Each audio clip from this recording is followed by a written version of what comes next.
KUAW.com to get equal housing lender. All right, you're listening to KUAW Radio, Kansas City's global community radio station. We don't only bring you videos on Facebook and YouTube, but listen to our audio only, where you'll get shows like Cheryl Underwood and Blues Time in the City. You can pick us up at www.kuaw.org or go to the TuneIn app and search KUAW. Listen to us. We're on 24 hours a day. That's KUAW Radio, Kansas City's global community radio station. And this is what you hear every day from noon till 2. Don't miss the Cheryl Underwood Show. Where you at, baby? Sure, I'm at my first alma mater, Clark Atlanta University in Atlanta, Georgia. CAU was the first HBCU in the southern United States. Shout out to our affiliate ATL Talks in Atlanta, Georgia, and everyone getting out there to vote.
documents and data shows that not only is it in KCPS, it is in Raytown, it is in Hickman, it is in Grandview, it is in Lee Summit, it is in Blue Springs. Right. It is wherever you are fleeing to, the same thing is happening. So we have to change that. And I'm just pushing. I'm hoping to see more and more leaders. Shout out to Black KC, that's BLAQUE. They were doing a phenomenal coursework. And please name Facebook, off. But they were doing a phenomenal course this past weekend. I'm excited to be an inaugural member.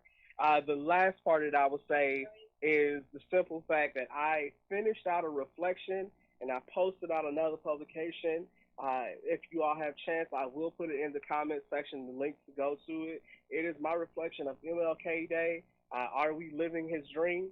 And I'm going to tell you up front, when you read it, you'll see my opinions, my critiques, and my challenges. And I suggest that if you want to debate with me, feel free to comment. But I promise you, this is not going to be for the weak, because Dr. King was not for the weak.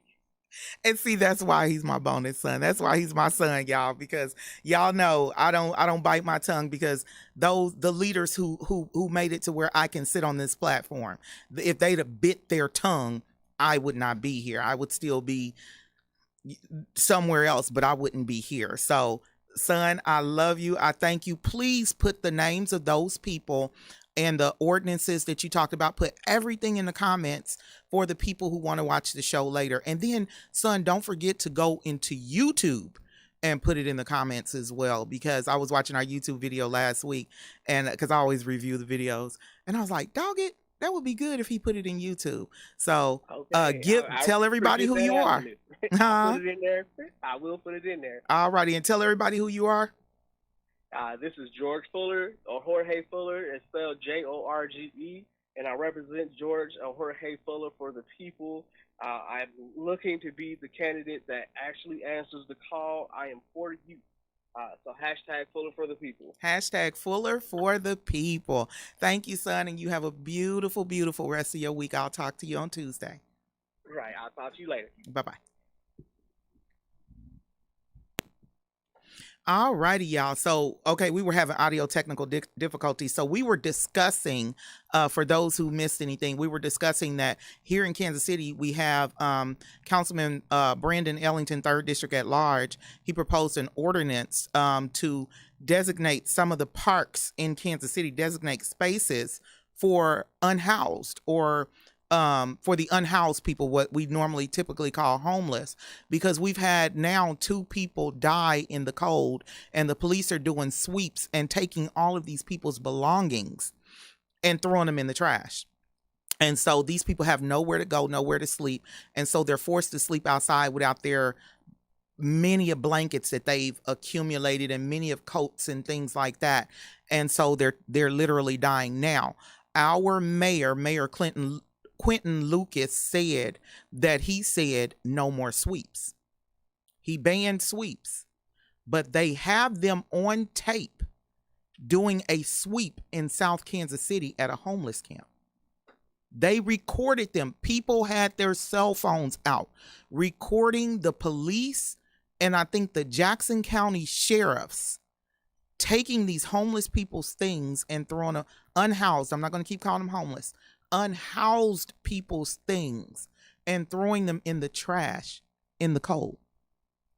And many people, Stacy Shaw had it on her page.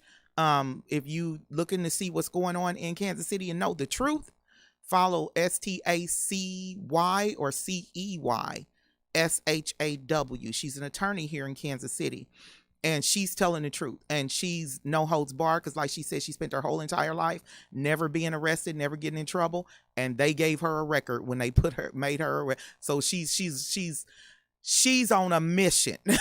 She's on a mission to get everybody who wants to mistreat the people, because now she understands. She already understood as an attorney, but now she's one of the people who've experienced the unjust arrest, and unjust treatment of the legal system. So Councilman Ellington, he has proposed an ordinance. Everyone in Kansas City, Missouri, please call, email, and fax your councilman supporting this ordinance. He also discussed that school board elections are coming up: Kansas City, Missouri, Kansas City, Kansas, and Lee Summit. Lee Summit, if you remember, and I'm going to put it out here for all of the Black people around the world to hear this. Lee Summit, Missouri is so racist, and that they would rather pay their Black superintendent millions of dollars than to let him stay. He did nothing wrong. The school district did excellent while he was there. They had no excuse for the reason why they did not want this Black man to be superintendent. There was no excuse. And they paid out this man's contract to get him up out of Lee Summit, which is a very racist. I'm just going to say, if you live in Kansas City is, you know how they have New York City is the Big Apple, and then they have certain places that are just like New York, and they call it the Little Apple. Kansas City is the Little South. Think about it. Kansas City kicked off the Civil War. The state of Missouri, Kansas City wasn't a city just yet, but where we are, our location of Kansas City, Missouri, kicked off the Civil War because they wanted Kansas to take on slaves, and Kansas said no, and they began attacking Kansas. The border war. That's what the border war we think is Jayhawks, KU Jayhawks versus Mizzou Tigers. No, the border wars, the Jayhawkers were the white people who was like, no, we will not take on slaves. You will not force us to take on slaves. And that's when John Brown and his sons, everybody look up that story, it don't get no more gangster than them. They started coming over here and stealing slaves and taking them to Kansas for freedom. And these were white men, and they were going head up against these old racist slave masters. And all of this was happening in Kansas City, in what is known as the Kansas City area. We kicked off the Civil War. We are the reason why the USA is now the USA, because racist people in this region decided that they was going to bully another state into keeping Black people hostage and terrorizing them. So when you talk about Kansas City, that's the reason why you can go to and see, I'm a truck driver. I travel. And when I travel in my truck, you will see my truck driving down the street, pulling up in a Target parking lot and parking, because I go through the whole city. I drop my trailer and I go through the whole city. And if I can't go through the city in my trailer, I hop out in an Uber on my time off while I'm there and just travel. And the reason why Kansas City doesn't have the things that other cities have, they can play y'all and make y'all think we do. But when you get here, everybody who comes here is like, what is the big to do about Kansas City? There's nothing here. And the reason being because the hate is so thick, that it is so insidious here, that the people who are not Black don't even want to have nothing here so that Black people can't enjoy it. Ain't that crazy? They will eliminate shopping and fun stuff the instant Black folks show up. The instant. They say, oh, well, no, Black people come and they tear it down. No. That's not always the truth. They just show you, like they keep showing that lie about Independence Center that it's 500 kids fighting. If it's 500 kids fighting, where's the 500 videos, Miss Walker? Because you know kids always break out their cell phones for fights. I mean, the one thing we can depend on a child, a teenager, a young adult doing when there is a fight is breaking out a cell phone and recording it. And we have not seen the 2 times that old racist Independence, Missouri, that was settled by former slaves. That old racist town said that there were over 500 young Black people fighting in the mall in Independence Center. They lied and said this twice. There's no video evidence of it. How you gonna quell 500 videos? If 500 people are fighting, somebody recording it. And especially as racist as Kansas City is, the racists will record it and say, look at these animals. Look at these thugs. That's why they don't need it. So they didn't even record it. So y'all lying to kick it just to be able to discriminate, to do whatever you do to Black people, and I'm tired of it. And I had a discussion with an African. So we're discussing racism against Native Black Americans. Welcome to the Lyne't Gray Show. We're going to get on this topic. Stay tuned because it's 8:29. I'm gonna go ahead and go to break because I don't want to have to stop. I'm gonna just keep it rolling once we come back from break. See y'all in 2 minutes. We're discussing racism against Native Black Americans here on KUAW, the Lyne't Gray Show.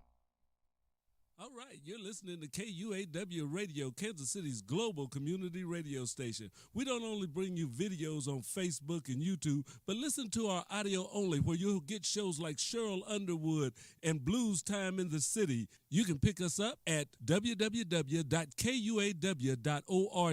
or go to the TuneIn app and search KUAW. Listen to us. We're on 24 hours a day. That's KUAW Radio, Kansas City's global community radio station. And this is what you hear every day from noon till 2. Don't miss the Cheryl Underwood Show. Where you at, baby? Sure, I'm at my first alma mater, Clark Atlanta University in Atlanta, Georgia. CAU was the first HBCU in the southern United States. Shout out to our affiliate ATL Talks in Atlanta, Georgia, and everyone getting out there to vote for those 2 Senate seats. We love you. That's what I'm talking. You are listening to KUAW Radio, home of the all-new Jamal Bakes Show, and I'm Jamal Bakes, and thank you so very much for listening to the station bringing you talk, news, entertainment that you won't get anywhere else. Hey y'all, and we're back. That was not 2 minutes, but that was our break. And so we're discussing, because I was discussing with a man. He's African and he's in Africa, and he said that he doesn't believe it's racism. He believes more that it is he doesn't believe it's racism. He believes it's more of classism. And he kept being offended. Jamar, oh, my son Jamar's calling in. Jamar, take 2 minutes. 2 minutes.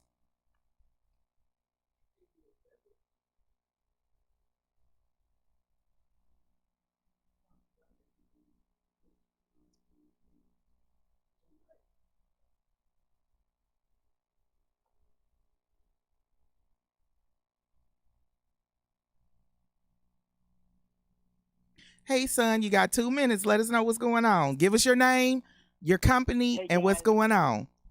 Hey guys, hey mom. You guys are back with Chef Jamal, and we're here on the Lyne't Gray Show. Guys, don't forget to follow, subscribe, and like and share the video. Really quick, my TV show, my new TV show airs tomorrow. It's called the Variety Show right here in Kansas City. It's called Taste on TV, and I'm so excited for it to be airing first time. And I can't wait for you guys to see it. It's on all platforms, social media, Facebook, Instagram, and Roku as well. Awesome. And tell them, give them the name of how to contact Jamar's Catering and website and telephone number. Yes, if you want to book me for your private events, Valentine's Day, personal chefing, and more, you can call 816-875-6103. I repeat, the number is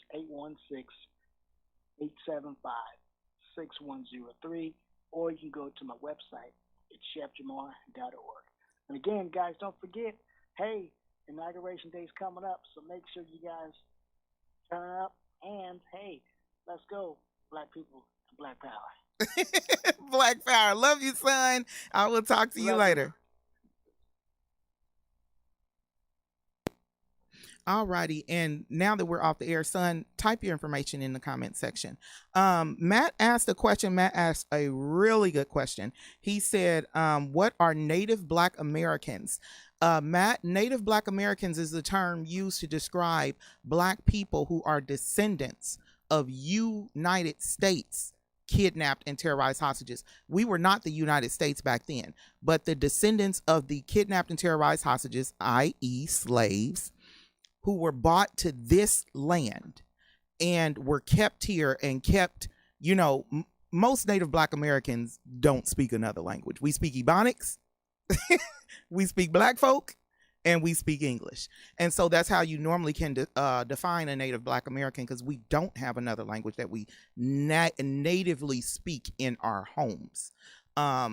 grandparents, parents, none of that. No one natively speaks another language, to the exception of my dad, Creole. And so his family spoke Creole, but that's American Creole, which is of the descendants of Creole slaves. So, but that's what Native Black American is. And I was having a conversation with an African, and he was saying that he doesn't believe in racism. Basically, he believes in classism. And I was explaining to him that that is a typical white people answer. But he's not been here, so he's not experienced it.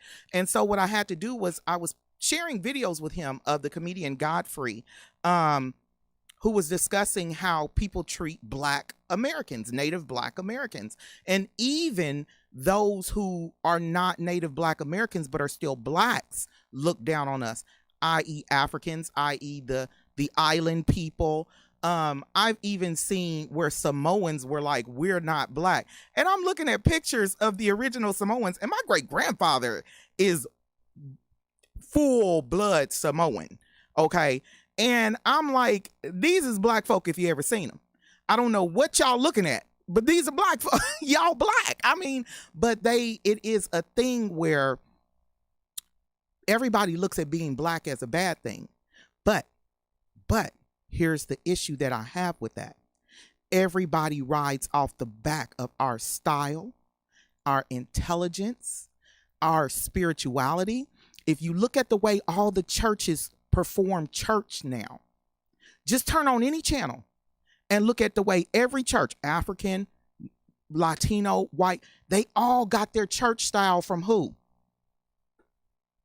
You can't tell me on Sunday mornings they're not worshiping the same way we did, because they are.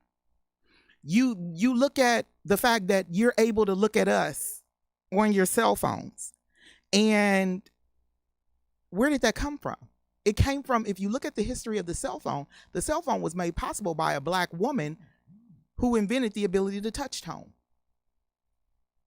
If you look at the orbiting of space, 9 times out of 10, that information that sends the satellites up there that allows all this wireless stuff was done by what they call the computers, or our hidden figures, in which you hear a lot of people talk about it now. And they would always say, well, the white people took our computations, and the white people took this, took that, and took credit for it. And how many of us have been on jobs and experienced that? When you look at the way people dress, walk, talk, act, behave, that's Native Black American. You cannot see anyone on television or in movies and they will say there is a song, a country song, where she keeps repeating a Black phrase in her country song that's playing on the radio. I'm like, wow, she took our saying and turned it into an entire song. And no matter where I go in the US, I keep hearing that song. You get what I'm saying?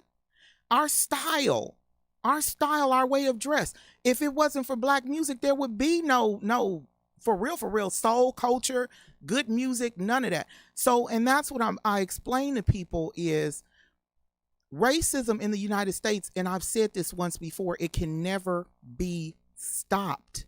It is the very fabric of the United States. It is like someone coming to me and saying, we're going to pull all of your mother's DNA out of your body. They will kill me if they do that. So we need people to start addressing that there is racism and not just calling it white people. Eurasian covers all of Europe and Asia. And those of y'all who don't claim Asia, but you won't claim Africa either. Y'all too. It comes with, and I've had an African man who I was interested in. He and I would have long conversations. And he came to the US in the 90s. And he said that all of the Africans look down on Black people, especially Black women. They look down on us. He was like, when I came, the people who helped me the most were Black people. Do you need money? Do you need something to eat? Do you need a ride? He said, especially Black women. They helped me tremendously. But like he said, those same African men who had wives and kids at home, who talked about black women like a dog, was sleeping with black women secretly. That is something we face. We are the culture. Yeah, Matt, I think we've all seen Hidden Figures, but we are the culture of the world. But we get the most disrespected. And people get mad at me when I tell them they will accept a black man before they accept a black woman walking in the door. Trust me. It's proven. And so now it's time to just start calling out. And the telephone number here is 816-599-6893. This is recorded live. So if you don't see live on it after this, it'll be too late to call in and give your input. But the issue I have with this is everyone makes money off of being us. Paul Mooney said it best. Everybody want to be a, don't nobody want to be a.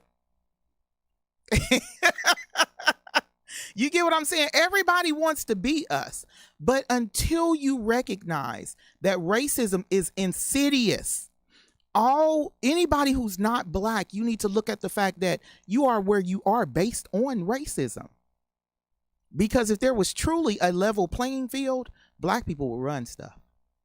I promise y'all, I've been at many businesses that shut down because they refused to let a black person step in and get everything lined up and running smoothly. I promise you, all these big corporations, if they'd have went on ahead and hired black people who had been there from the lowest of the low and raised themselves up through the ranks, the corporation would still be there.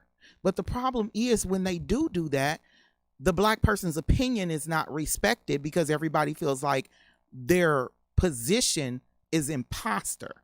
They was given that position because of affirmative action, not because they were the best candidate for the job.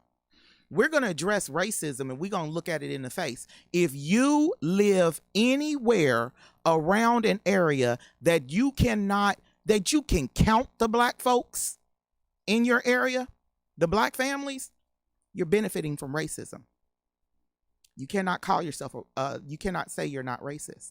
You're benefiting from racism. If you walk into your job and you look around your job, and the one place that I can tell people that the white people there literally can say that they don't benefit from racism is places like Ford and GM, because they literally hire people based on who you know, and then you come in. They work with everybody. But if you go to work every single day and there's one black man, two black men, hundreds of white folk, if it ain't an equal share, whether you're Asian, whether you're Hispanic, Latino, whether you're what do you call that, Persian or any type of Middle Eastern country, whether you're European, South American, you're benefiting from racism. And I'm speaking this as a truck driver, 816-599-6893, who walks in through the back, because I come in through the back, but oftentimes have to go to the front to meet up with people and get them to sign paperwork. And so I see the entire company, not just the front office and not just the warehouse. And in my 20 years of driving, you walk in and you don't see but one black face, and he's probably on the forklift. You don't see black people in the front offices at all. But people will say, I'm not racist. But you can go to work every single day knowing there is a qualified black person. And you don't say, hey, why ain't no black people in this office? I've been the token in an office. That's why I don't do office settings, because my qualifications put me high up in office. And I'm sitting up in there, and the most black and proud woman you can get got to sit up in there with these folks that say little snide remarks and then say, oh, well, no, you took that wrong. That's not racist. I know what a racist comment is. But we in America want to excuse it. And so then what happens is we don't, and black people, y'all, we ain't off the hook neither, because we got all this technology. We need to control our own images. Control, who was it? Was it Carter G. Woodson? I forgot who said that we need to control the images that are let out about us. We need to control our own narrative. And we allow them to put out the worst of us. And we need to combat that. And we need to start making friends with people in other countries and sending them our videos and our pictures and showing them that all of us are not. And I will tell people, yes, this is Lyne't now. But if it was video cameras back in the day, you probably would have seen me acting a plum nut fool. I probably would have never been able to get off the gangster tag. But what I'm saying is that is not all of us. We are not these housewives who act a fool and fight. Black people can't be racist, Matt. Racism is a system that is put together to prevent a certain group of people from ever rising and taking I'm not saying domination, but I'm saying ever rising and being equitable. So black people, we can be prejudiced as all get out. Now we can be good bigots. We can be good bigots. We can be as prejudiced as we want to be. Oftentimes I catch myself, my son will be like, Mama, that comment was so prejudiced. I'll be like, it was? And he's like, yes. But we can't be racist because racism is a system.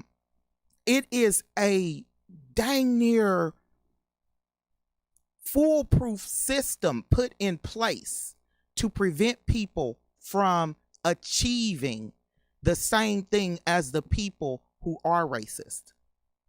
And so let's say everybody's like, oh, but y'all had Barack Obama as president. And how many white presidents we didn't have? Jesse Jackson ran. Who else ran? Shirley Chisholm ran. How many white presidents we didn't have? Oh, y'all had Barack Obama. Now y'all got Kamala Harris. And how many white vice presidents have we had? Now we didn't had one black president and one black vice president. And we're talking about, and I know all the hoteps, the no-teps and all them. No, we had more than one black person. I'm talking about since we've been the United States of America under our Constitution. I was taught about the black presidents as a young child. Y'all just now learning this stuff from YouTube.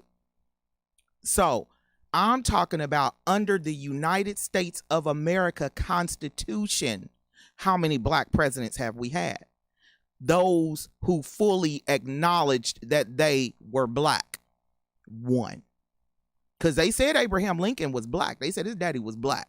And Walt Whitman, if you read all of Walt Whitman's books, in one of his books, he describes Abraham Lincoln in such freezing cold weather that the soldiers were having to get amputated because of frostbite. And he said Abraham Lincoln stood up there with brown skin. But he didn't claim black. And he only freed the slaves to win the war. You get what I'm saying? So we can't say he was black because he didn't say he was black. I only go off of people who will come out and say, I'm black and you ain't going to tell me I ain't. Halle Berry did it. She said her mama told her, you black. And don't you ever let nobody tell you not. Because white people ain't going to love you the way I do. And so that's what I'm talking about. And so, yeah, Matt, that's the reason why I always, when white people say, oh, that's racist. No, I can't be racist. I don't own nothing to be racist against you. The racism ensures a certain power structure keeps that power, and those who they are trying to oppress never move up. And if you look at our schools, and this is what I was saying to my son, George, this is why black people need to stand up in numbers and not just stand up for protesting, but they got y'all mind, man. They got y'all mind something awful because they run down our neighborhoods by running down our schools. Our neighborhoods are ran down because they remove music, art, technology. All of that is removed from our schools. And they know that there is no outlet when you don't have music, art, and technology. There is no outlet, and the brain cannot compute and function in its proper manner. So then you have students who are supposed to be high performers who perform down low. Someone shared a video of a little boy who could compute big numbers. And I was listening to the video on their story, and I said, wait a minute, that sounds like Sebastian. I ran over there to see if it was my son, but it was actually somebody else. It was a little white boy. And he was on some show with Steve Harvey. And I was like, but when I was trying to get my son on TV and get noticed by everybody, because this boy, you can rattle off any number and he could tell you the answer before, as soon as you finish, he's giving you the answer. Anybody who's ever known him, he was so intelligent that they walked him to a middle school teacher when he was in first grade. And the middle school teacher just started throwing stuff at him, and he was throwing it back. And he said he was amazed. And he does high-level computations. That's my gamer who wants to be a writer. I ain't mad at him, as long as he's happy. Everybody's like, he should be a scientist trying to find a cure for cancer. And why? Why? The cure for cancer is quit eating meat and eat high alkaline foods. That's it. Don't nobody need to find no cure for cancer so the big corporations can claim it, kill him off, and then you never hear about the cure for cancer again because he done found the cure for cancer. That's how that works. But that's what I'm telling y'all is people always ask me, Lyne't, you always say racism. How do I recognize if I'm in a racist environment? Look in your grocery store. How many black people do you see walking around your grocery store? Oh, well, that's because there's not a lot of black people in my city. Why is that? Have we been told that it's not safe to move there?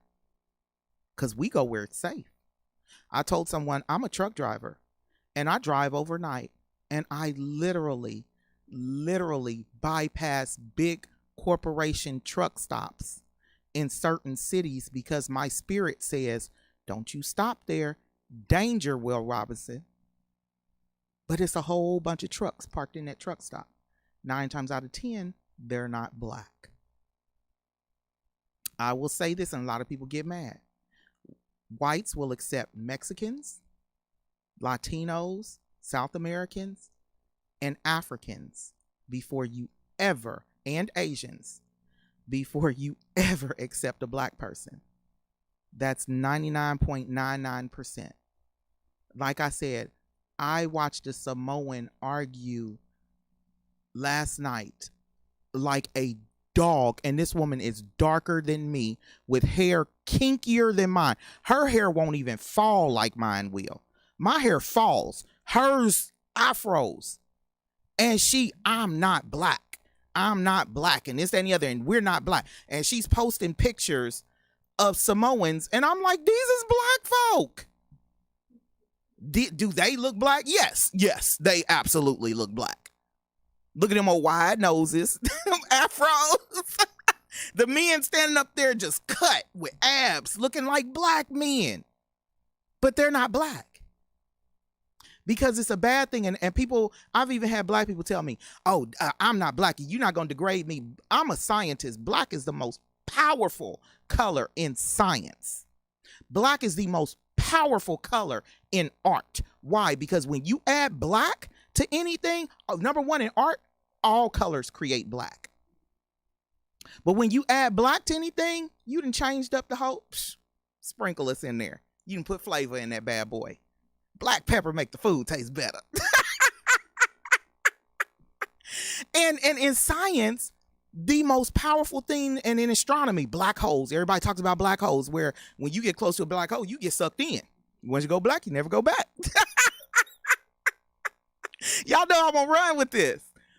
But in science, the most powerful color is black. And so I tell people, I am a mixture. I am a mixture. That's the reason why I claim black. Like James Brown said, say it loud, I'm black and I'm proud. I did not choose to be a descendant of Africans, Samoans, Creek Indians out of Alabama, Creek Indians, who were dark-skinned Native Americans who were enslaved by slave masters and treated it the same way as Africans. My great-great-grandmother was Creek Indian and slave master. She was not African. And that's my mama's mama. So when we get to, they say we have Cherokee and Seminole in our blood. When you get to looking at all of these races, Creole, what do you make? Which one am I going to claim? Oh, you're African American. I went to Africa. I ain't seen nobody look like me. I bet you I can probably go to Samoa and see a whole bunch of folk that look like me. I probably can go on an Indian reservation and see a bunch of folk that look like me, especially a Creek Indian reservation. I probably can. So which one am I going to claim? I'm going to proudly claim to be black. And I'm proudly going to call out the fact that no matter what, it's time to start addressing.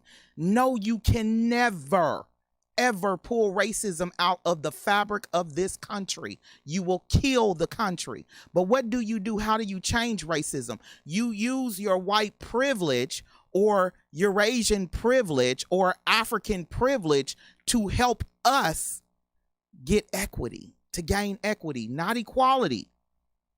Because equality, as my daughter said, you give everybody a laptop, but you don't teach them how to use it. Equity, everybody gets the laptop, they get the schooling, they get the buildings, the nice buildings, the great teachers. That's equity. Equity puts everybody back on the level playing field. Alaska figured out equity. We need to mimic what Alaska is doing for their Indians or their native culture. They figured out equity. And that's what needs to happen. Equality is bare minimal. You're right, George. It is bare minimal. Equality is like what we got now. We've got literally, y'all, we got equality right now. We do. So stop yelling for equality. Another thing, black folk, and I'm going to get off of here. Y'all need to stop yelling for arrests. Y'all need to start yelling for convictions and lifetime incarcerations or the death penalty, whichever the state honors. Stop saying we just want this officer arrested or we just want this person. So you're going to get arrested, and every time they're going to be acquitted because they gave you what you asked for. Start saying we want a conviction with the death penalty or we want a conviction with a lifetime sentence, whichever is the maximum that our state offers. We need to start saying that and stop just saying you want an arrest. This is the Lyne't Gray Show. It is 8:57. This is a subject that I can go on and on and on about. But please, Africans, don't think that racism don't exist and it's more about classism. Y'all just didn't get to see how Eurasians act and how they deal with us because y'all been over there for a while. This is the Lyne't Gray Show. Joy, love, peace, happiness, health, wealth, well-being, total enlightenment, and positive energy. Hit up Daniel Davis for your positive energy t-shirts and apparel. Y'all take care. See y'all next Tuesday, 8 p.m. Take care. Bye-bye.